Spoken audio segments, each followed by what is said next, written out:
one day somebody does something unspeakable to someone else, to someone you hardly knew, and you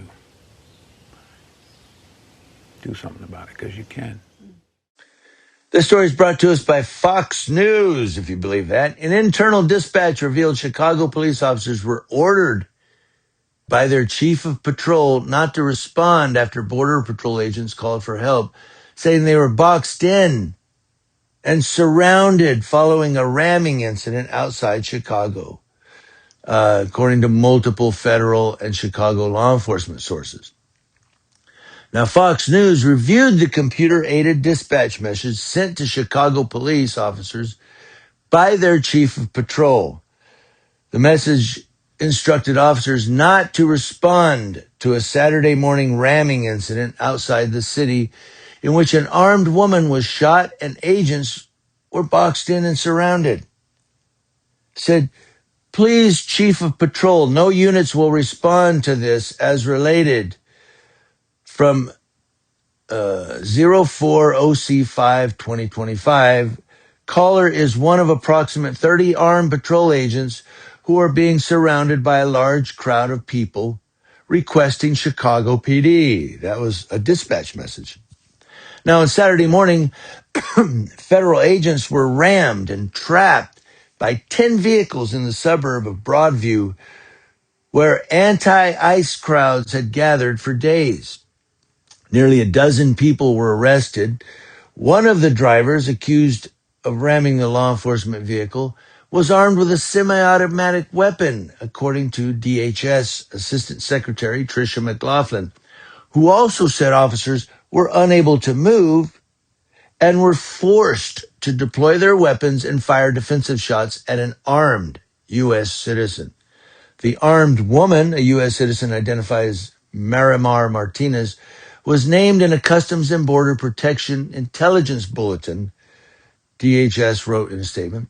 She allegedly doxed agents and posted online, hey, to all my gang, let's F these mother effers up. Don't let them take anyone. Don't put that on social media. McLaughlin said no law enforcement officers were seriously injured during the incident, adding that the woman involved drove herself to get to the hospital to get care for her wounds. The driver of another vehicle identified by DHS as Anthony Ian Santos Ruiz was allegedly involved in the ramming and has been apprehended by law enforcement. Now, they said trying to intimidate law enforcement will not slow us down, said FBI Deputy Director Dan Bongino.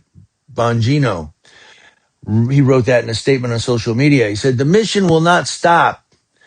The Chicago U.S. Attorney's Office also responded to the attack, calling the situation serious and noting the violence placed officers' life and safety at risk. This Department of Justice does not tolerate assaults and obstruction of our brave men and women in federal law enforcement, said the Attorney's Office. They wrote in an X post. Is that Attorney General? We will investigate and prosecute all those who assault or obstruct federal law enforcement, including public officials, and we will hold them accountable to the full extent of the law. Now, the DHS said agents were performing a routine patrol about 15 miles from the ICE processing center in Broadview in Chicago when what it described as domestic terrorists began throwing smoke gas, rocks, bottles. One ICE vehicle was disabled and mobbed, forcing agents to abandon it for their safety. DHS said the vehicle was significantly damaged. 5 people were arrested and charged in connection with the protests in Broadview, bringing the total to 10 people charged since last Friday, according to the Cook County Sheriff's Office. The latest arrest by Illinois State Police involved charges of resisting and obstruction. The ICE facility in Broadview has become a flashpoint for the protests.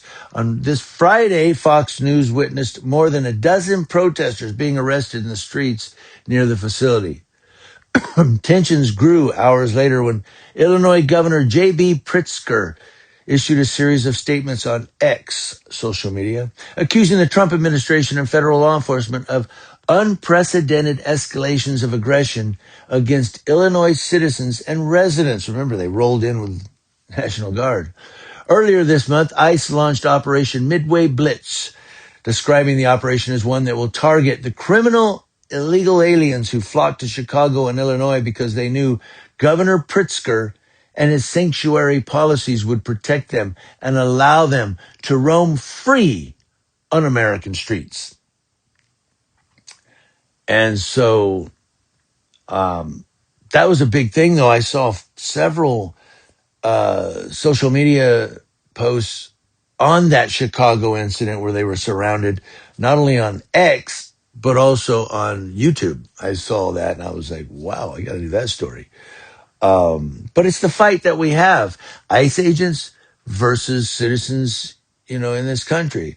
Now, I do agree, and I don't know, this might bring fire, but I'm trying to stay neutral. I do try to stay somewhat neutral in these stories that I do, but like every individual, including those of you who watch, we all have our position. We all have our position. Everybody has a position that they take on issues. And I will say this, that it's a couple of things. I'm going to try to make this as short as I can. It's been lengthy enough. But if you come to this country illegally, you get sent back. You get deported. That's how it is. I used to think, well, no, bring us your poor, you're destitute. But they came here legally. I mean, if we go to Canada illegally and try to stay, they're going to send you back to the United States. You know what I mean? If you go to Mexico and try to stay illegally, they'll either put you in jail there or they'll send you back to America. Commonly, they just put you in prison for some charge. But you can't go to another country and just stay there without a passport as a tourist. I mean, if you just go there and say, well, now I'm going to stay, and you've been there for 4 or 5 years, they're going to send you back. Other countries do that. So why not the United States? Come here illegally, you get sent back. Unless you try, here's what I was going to get to, unless you try to gain legal permanent residency, or LPR, or U.S. citizenship, try to become a naturalized U.S. citizen. Now, as I understand, the process is extremely difficult. So I don't know, maybe, the presidential administration can find some way to work with USCIS and make the process just a little easier for those with no criminal record who are just trying to come here and make a living.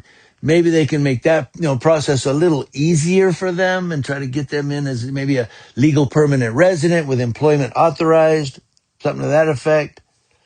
They have to do something to, the process to make it a little less difficult. But just to come here and go, I'm just going to stay. I'm staying now. I'm in the United States. No, you got to go back. You either start the process or go home. That's how I feel. Now, on ICE agents, I say this, you have to act right.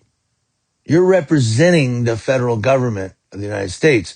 If you act wrong, you walk up and punch somebody just because, stupid ass protester. You should be prosecuted. And you should spend time in jail, because if I do that, I'm going to get us charged with Penal Code 242 in California. You should be as well. So you don't act right, you got to be held accountable just like anybody else. Your badge isn't a get out of jail free card to just run amok and do whatever you want. That's not what that is.